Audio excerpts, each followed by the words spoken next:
G'day, mate.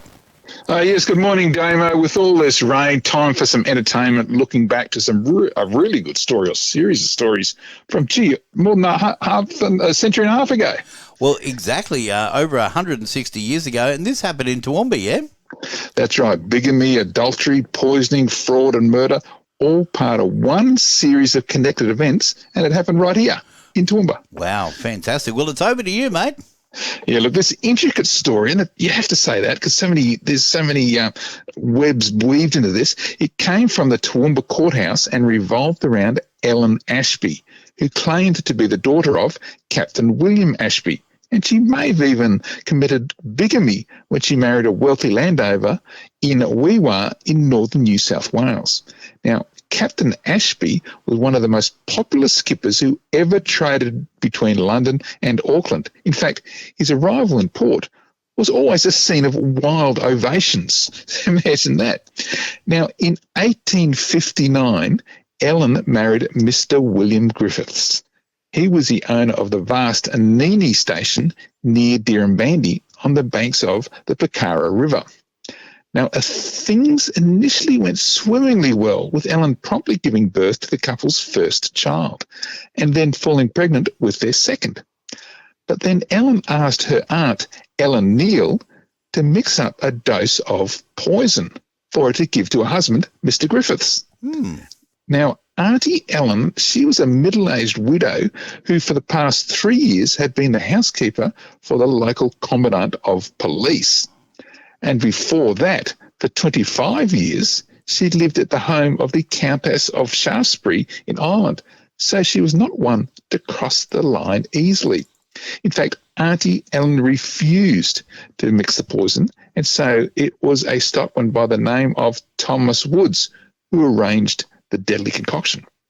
Now, Woods was the head stockman of the station and the lover of the boss's wife, Mrs. Ellen Griffiths. You see, Ellen, despite being pregnant with a second child, she said that she hated her husband and had fallen in love with the stockman instead. And so in 1861, Ellen murdered her husband, Mr. Griffiths, and the stockman Woods moved straight in. And they made no secret of their affair. In fact, the couple spent the night of the funeral together. Wow. Now, meanwhile, Ellen needed the last will and testament of William Griffiths to be changed. So Ellen and her lover Woods set about updating it. Now, Woods tried to coerce his assistant stockman, Walter Powell, into witnessing the new will. Powell was even offered 10 shillings to testify in its favour if it ever went to court. Now, Powell refused, but a signature purporting to be his appeared on the document regardless.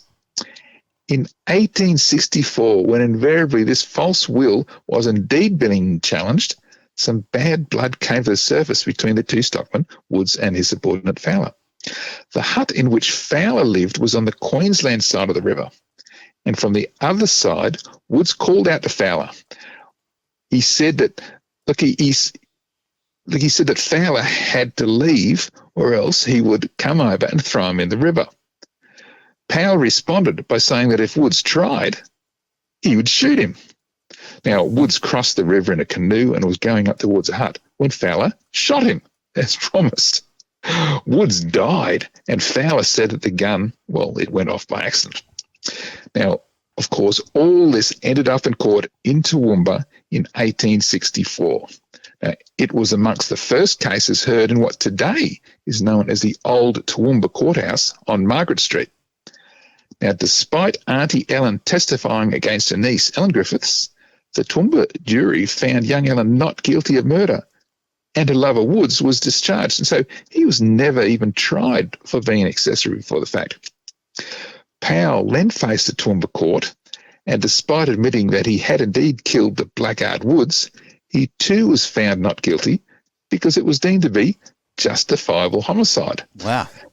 Now, then in the Supreme Court in Brisbane, the last will and testament, despite what seemed to be overwhelming evidence to the contrary, it was accepted and went to probate.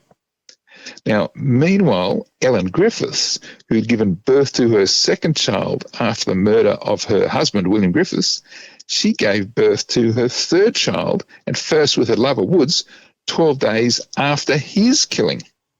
Mm. So, and Powell, well, he continued to work as a stockman and lived for another 50 years. So, Damo, this story had it all: bigamy, adultery, poisoning, fraud, murder, and it happened right here 160 years ago. Oh, well, there you go. See, that'd make a great movie, wouldn't it? Oh, look, it's hard. It was hard to sort this out. So turning it into a movie script, wouldn't that be fun? It would be amazing. Well, It has it all. It certainly does, mate. Well, another great story. Now, you're going to be posting that story for us too, aren't you? Absolutely. I post all our stories on Friday morning on historyouthere.com. In fact, there are 50 stories now from the Darling Downs Granite Belt that I've told you about, and they're all there with the photos, historyouthere.com. All right, mate. Appreciate it as always. Stay dry, and we'll look forward to catching up again next week. Take care.